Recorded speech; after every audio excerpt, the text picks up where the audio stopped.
hemos escuchado lo que pasó en el día de ayer y las intervenciones en el día de hoy, y vimos que, bueno, que nuestra gran preocupación es el trabajo, ¿no? Concretamente, qué es lo que está pasando con el trabajo y las grandes transformaciones que está sufriendo el mundo del trabajo en este momento.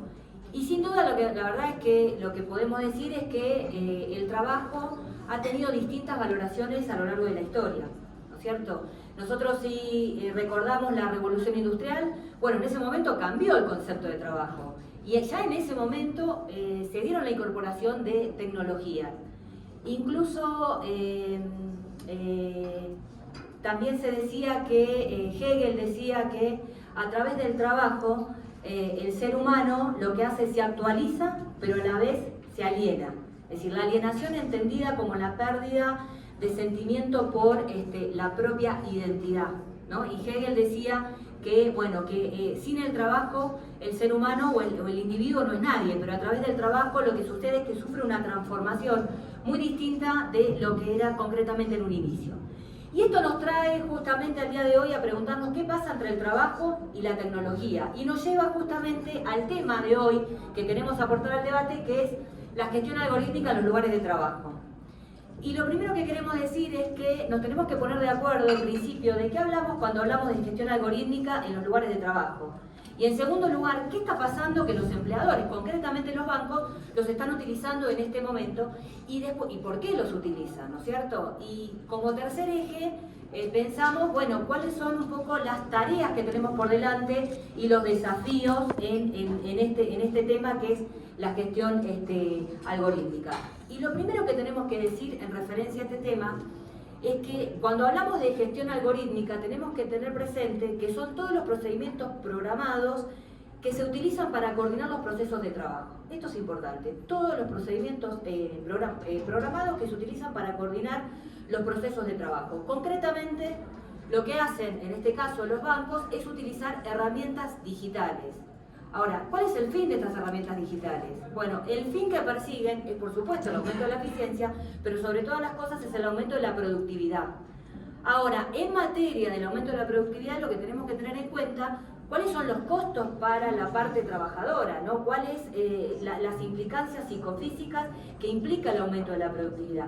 Y ya que recién nombramos a Hegel, también decía en materia de productividad, decía que el valor del trabajo disminuye en la misma proporción que aumenta la productividad. ¿Sí? Esto es muy importante.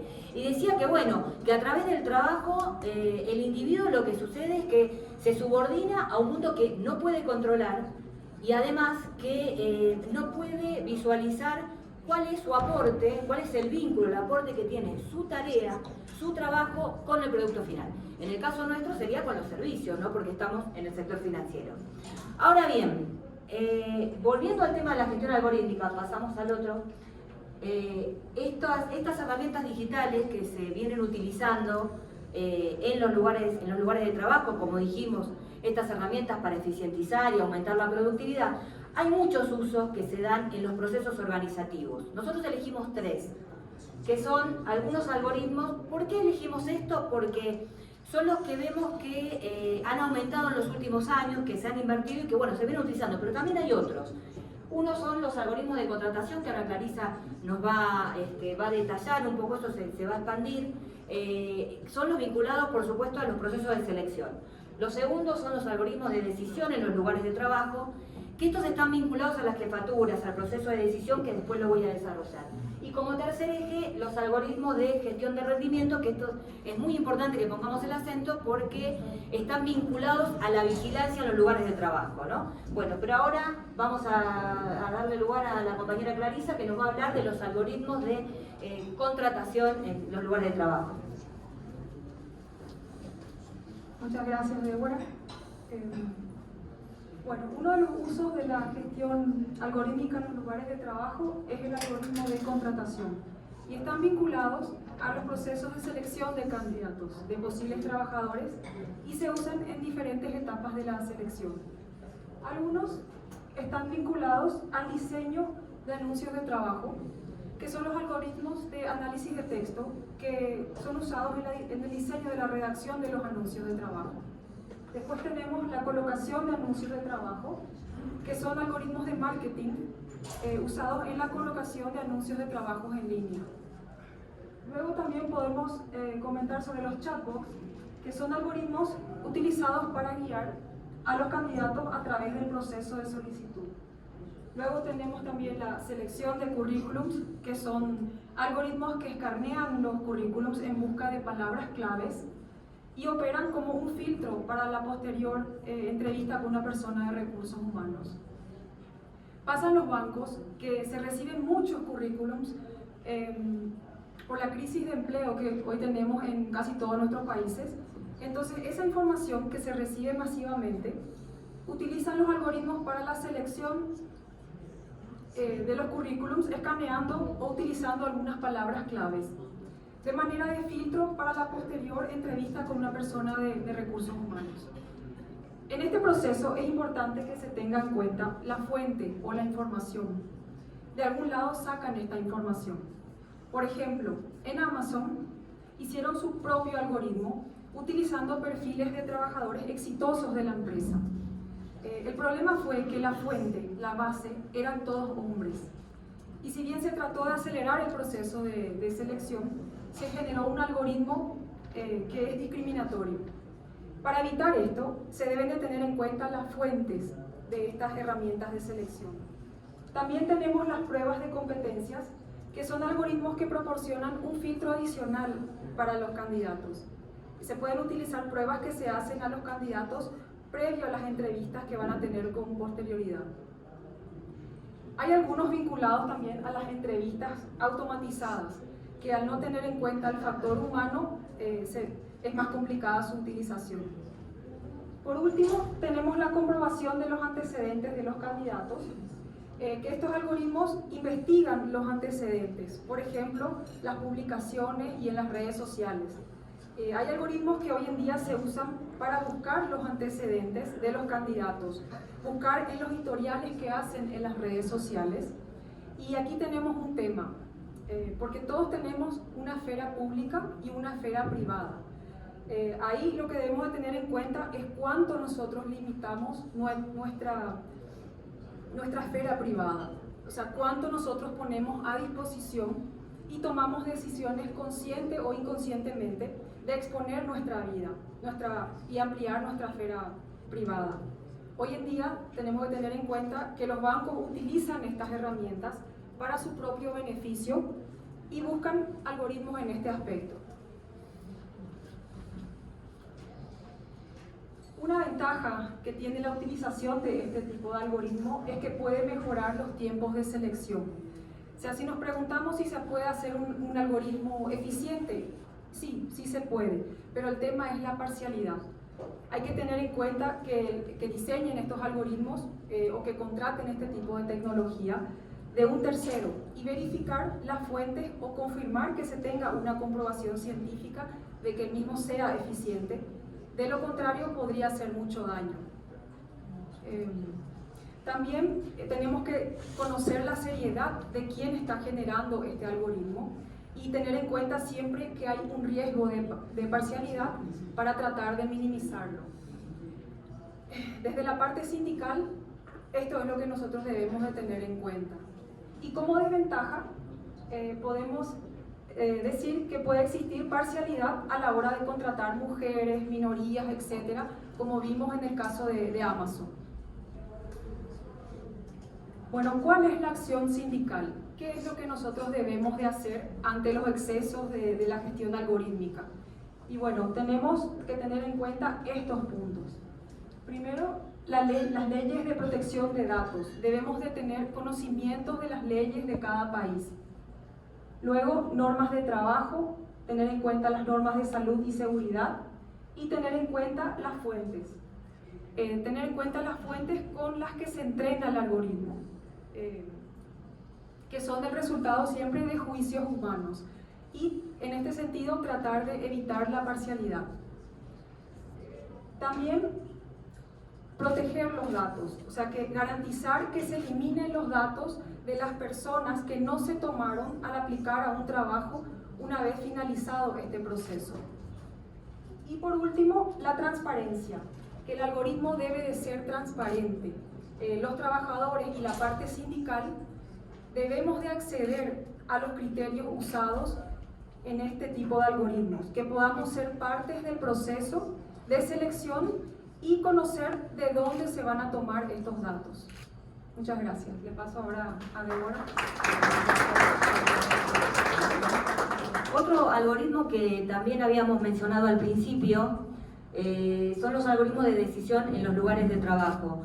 Este tipo de algoritmo lo que sucede es que da mucha amplitud, bueno, en este caso a las patronales, en este caso a los bancos, porque están vinculados a todos los procesos, serían de organización del trabajo.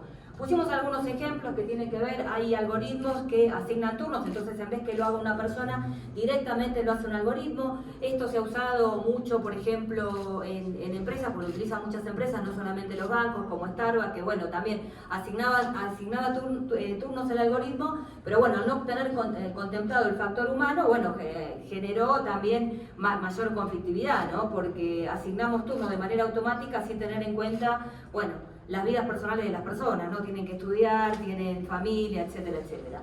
Después, con respecto, hay algoritmos que son utilizados para la actividad de la administración de personal. Y acá sí, en este caso, porque este tipo de algoritmos pueden ser que, de decisión de trabajo, puede ser que sea un soporte para los jefes inmediatos, para los supervisores, para los gerentes, etcétera, etcétera, un personal jerárquico. Bueno, puede ser un apoyo, una herramienta, pero también en algunos casos puede sustituir. Este puede ser uno de los casos, en el sentido que la actividad de administración de personal, dando un ejemplo, teniendo en cuenta, por ejemplo, las asignaciones de las licencias ordinarias, que son las licencias por vacaciones, puede ser que, bueno, ha pasado que lo realiza un algoritmo y, bueno, no hay después con quién, si hay algún error o se quiere hacer alguna modificación, no hay a quién acudir para poder hacer alguna modificación, porque hay que contemplar el factor humano, ¿no es cierto? Siempre, es decir, puede ser que se use este tipo de algoritmo, pero siempre tiene que existir la posibilidad de ir a un superior para poder contemplar el caso, ya sea para hacer cualquier tipo de modificaciones. Y después tenemos los algoritmos de rediseño de los procesos de organización del trabajo. Y aquí esto lo vemos de manera cotidiana porque todos en nuestros países y en los bancos en los últimos años vimos cómo los procesos organizativos se modificaron, cómo se expanden gerencias, se achican gerencias, se fusionan, cuántos trabajadores van a estar en cada área, cuántos trabajadores por sucursal, cuáles algoritmos que proyectan bueno, la cantidad de clientes que se atienden, etcétera, etcétera. Entonces se dan, por ejemplo, que se eliminan controles, dobles controles, que lo que hacen es atentar contra la calidad justamente de la tarea que se quiere realizar. O puede ser que se fusionen gerencias, se eliminen jefaturas y bueno, todos pasen a formar parte de un mismo equipo de trabajo. En Argentina se da el caso también que en las sucursales, no solamente que también, bueno, hay algoritmos que dicen cuántos trabajadores por sucursal, sino cuántos gerentes por X cantidad de sucursales. Se dan fusiones de sucursales en el sentido de que hay un gerente cada 2 o 3 sucursales y se está migrando también eso. Eso, digamos, este es el tipo de uso de este tipo de algoritmos. Lo que busca este tipo de algoritmos justamente es, busca la eficiencia y busca de alguna manera eliminar los tiempos de inactividad. Entonces ahí nos hace pensar si no estamos ante un taylorismo digital en este momento, ¿no? Recordemos que Taylor ya en 1911 escribió el libro Los principios de la administración científica, que digamos que optimizaba los procesos de trabajo, ya en 1911, que decía que tenía que ser racional, tenía que ser científica y alienante. Volvemos al concepto de alienación que digamos que dijimos de Hegel del principio. Bueno, la división de las tareas que trajo Taylor, incorporó el cronómetro, es decir, esto, cuánto tiempo tardaba un trabajador en hacer una tarea, es decir, esto lo que impactó de una manera muy significativa fue en una presión mayor psicofísica para los trabajadores. Después vimos que además el proceso, el Fordismo lo completó con la cadena de montaje, la producción en masa, ¿no? Y si se aceleraban los tiempos de la cadena de montaje, bueno, aumentaba la productividad, bueno, a costa justamente de la integridad psicofísica de los trabajadores. Esto nos hace pensar, este tipo de algoritmo, que bueno, completa un poco ese proceso, ¿no? En esta era, nosotros estamos en un momento de transición, ¿no? De un capitalismo neoliberal a un capitalismo de inteligencia artificial. Estamos atravesando esa etapa. Entonces se están utilizando este tipo de algoritmos y nos hace pensar que estamos ante, bueno, esto, ¿no? Un taylorismo digital. ¿Pasamos? Bueno, con respecto al tema, ¿no?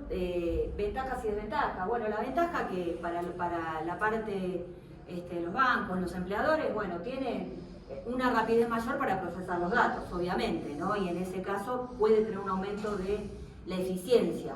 Ahora, esto lo que puede generar es la deshumanización del trabajo y traer problemas psicofísicos, como recién mencionábamos a los trabajadores. Pasamos al siguiente, así pasamos al otro algoritmo. El último algoritmo que queríamos compartir este nos parece, digamos, todos son importantes, pero particularmente que son los algoritmos de gestión de rendimiento laboral. Este tipo de algoritmos son los que están vinculados a la vigilancia en los lugares de trabajo. Y hay distintos algoritmos que lo vemos de manera cotidiana y sobre todo incrementado en los últimos años. Hay algoritmos que monitorean la actividad física o digital de los trabajadores.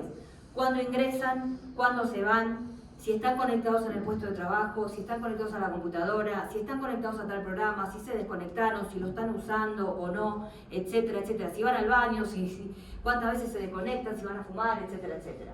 Hay otros algoritmos que leen los correos electrónicos de los trabajadores y las trabajadoras, buscando palabras claves, bueno, ahí para detectar, para ellos que sería, entre comillas, ¿no? Alguna problemática, a ver si a un trabajador se le ocurre, bueno, preguntarle al sindicato cuáles son sus derechos, ¿no? O peor aún, si tiene trabajadores que tienen perfil o tienen conciencia colectiva y quieren avanzar justamente en la representación de compañeros y compañeras.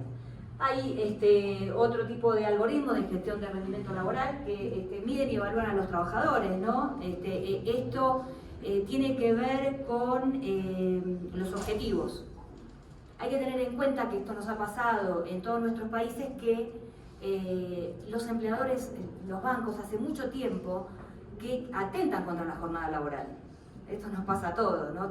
En Argentina tenemos una jornada laboral de 7 horas 30 y a veces tenemos dificultades con el cumplimiento, ellos quieren aumentar la jornada laboral y en realidad lo que siempre han querido es tener una jornada por objetivos.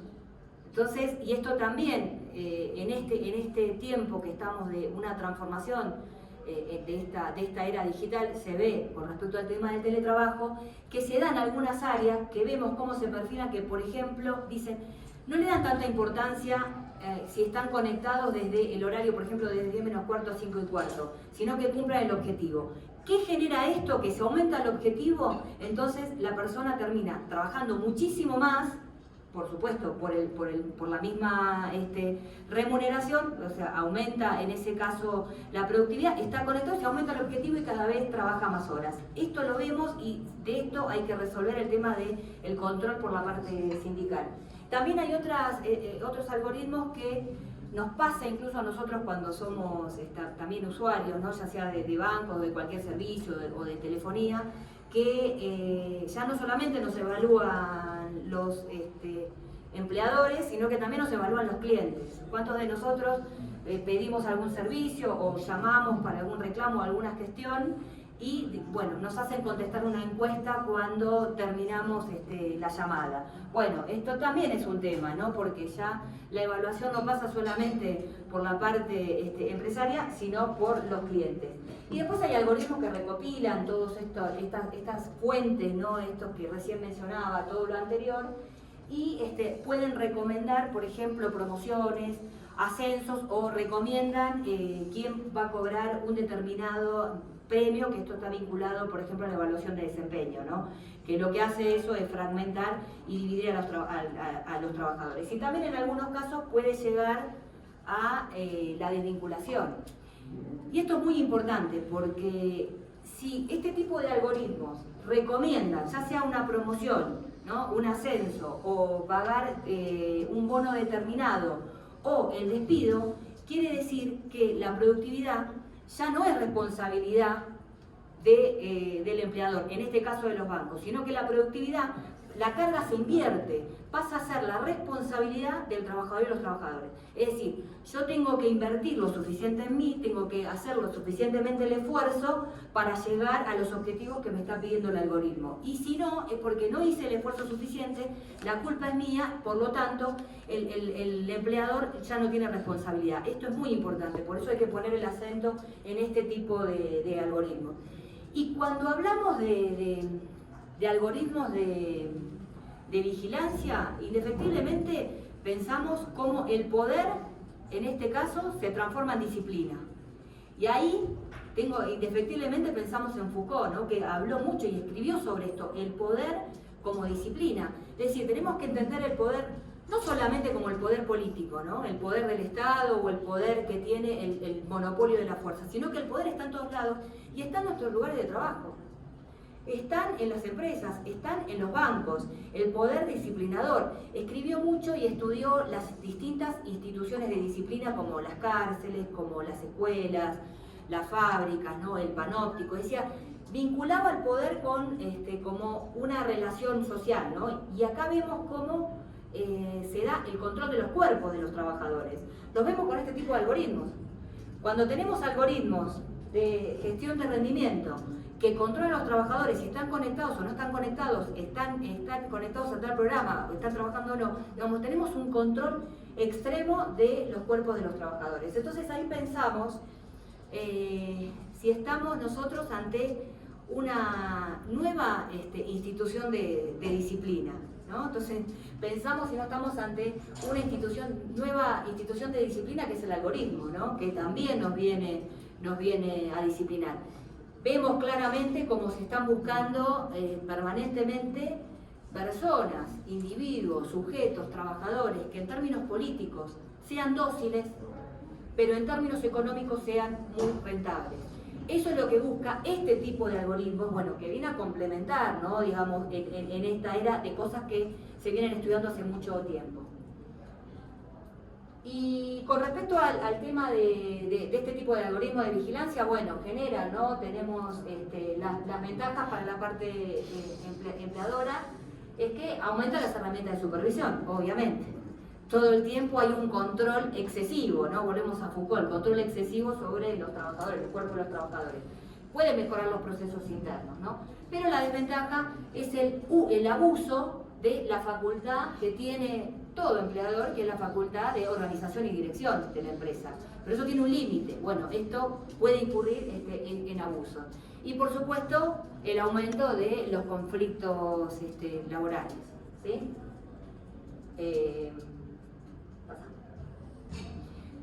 Ahora bien,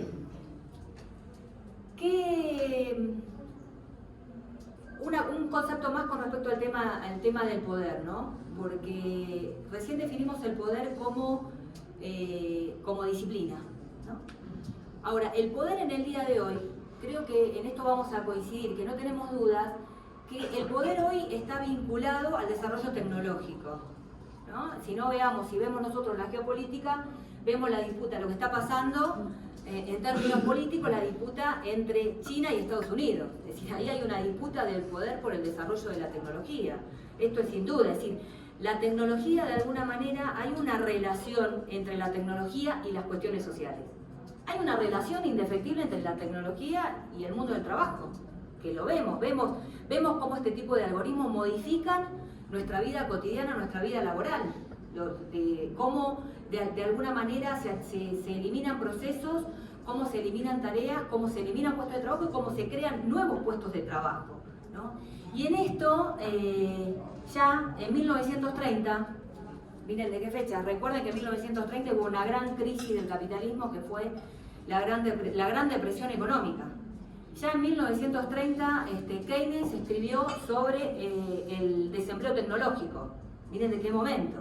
Y hoy esto puede tener implicancias mayores, ¿no? Eso es lo que nosotros, por eso tenemos que tener esta mirada. Incluso no podemos desconocer que hay brechas, ya sea de género y brechas de clases que están vinculadas a la tecnología, ¿no? Esto lo tenemos muy presente. Ahora, ¿qué hacer con esto?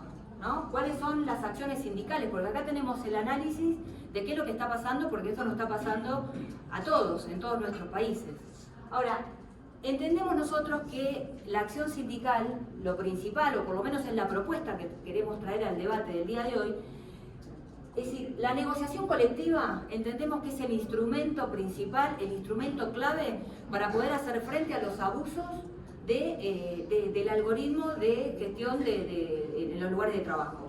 Es importantísimo la negociación colectiva. Por eso entendemos que la negociación colectiva la tenemos que fortalecer, tenemos que formarnos, tenemos que capacitarnos en la negociación colectiva, porque indefectiblemente va a ser central para poder discutir la reconversión de los puestos de trabajo. Sin el instrumento de la negociación colectiva, eso no va a ser posible. Por eso el eje central, la llave, la clave, entendemos que es la negociación colectiva. Hay algo que tenemos claro, que la tecnología no puede ser la excusa para achicar la estructura ocupacional, que muchas veces es. Se dice y se repite, el problema es la tecnología que achica los puestos de trabajo. Y lo dicen los bancos, lo dicen los empleadores. Ahora, no es un problema de la tecnología, como vimos, es un problema político y esto se resuelve políticamente. Por eso entendemos que el instrumento político por excelencia que tenemos los sindicatos es la negociación colectiva. Recién Clarisa ya mencionó, nosotros desarrollamos 3 algoritmos de gestión en los lugares de trabajo, mencionó algunas posibles aportes o soluciones o acciones sindicales en referencia a los algoritmos de contratación.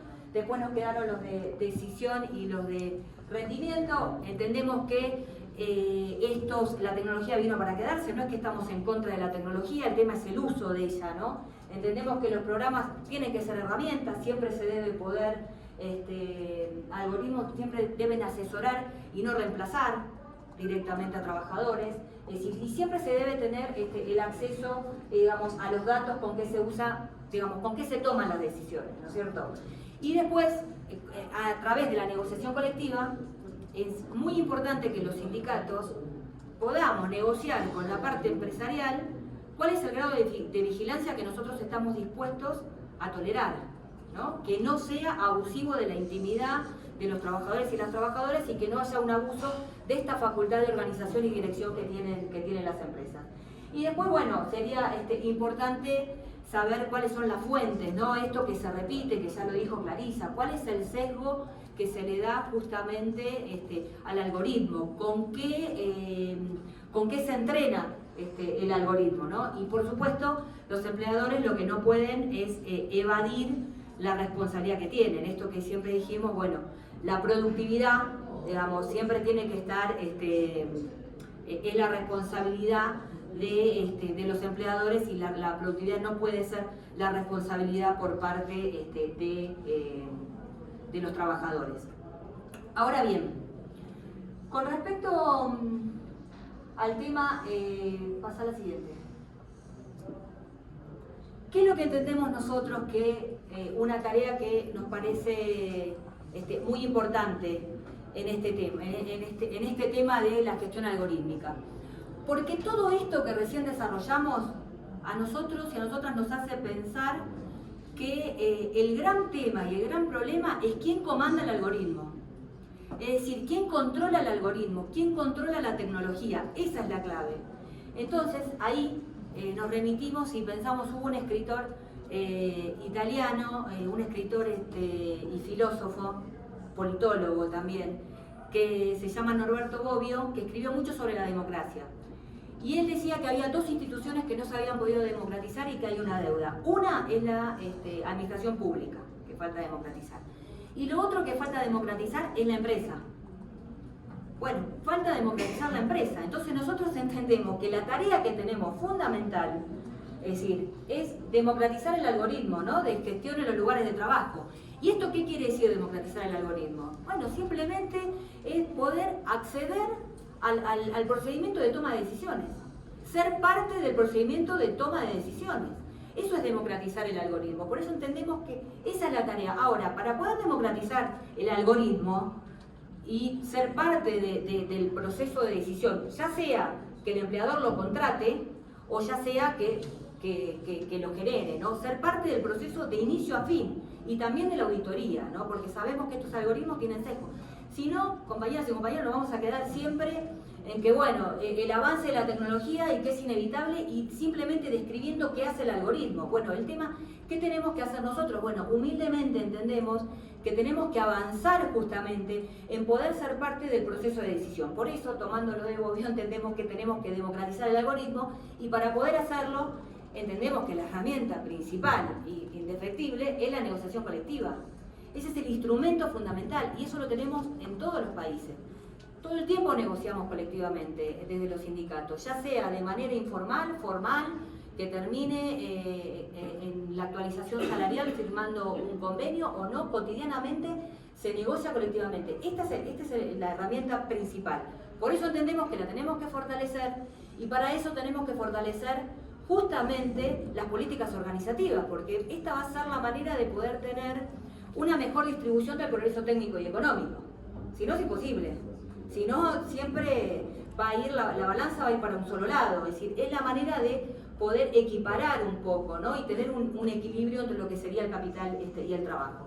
Por eso, entendemos, en resumen, que lo que tenemos que hacer es democratizar el algoritmo de gestión en los lugares de trabajo, porque vemos cómo impacta en nuestra vida laboral cotidiana, es decir, acceder a los procedimientos de toma de decisiones con el instrumento de la negociación colectiva. Es decir, en nuevos escenarios, bueno, tenemos que ser inteligentes y plantearnos nuevas estrategias sindicales, por supuesto, como herramienta fundamental la negociación colectiva, fortaleciendo las políticas organizativas, porque entendemos que, bueno, la organización es la que justamente vence al tiempo. Así que este es el aporte que queríamos hacer para el día de hoy al debate.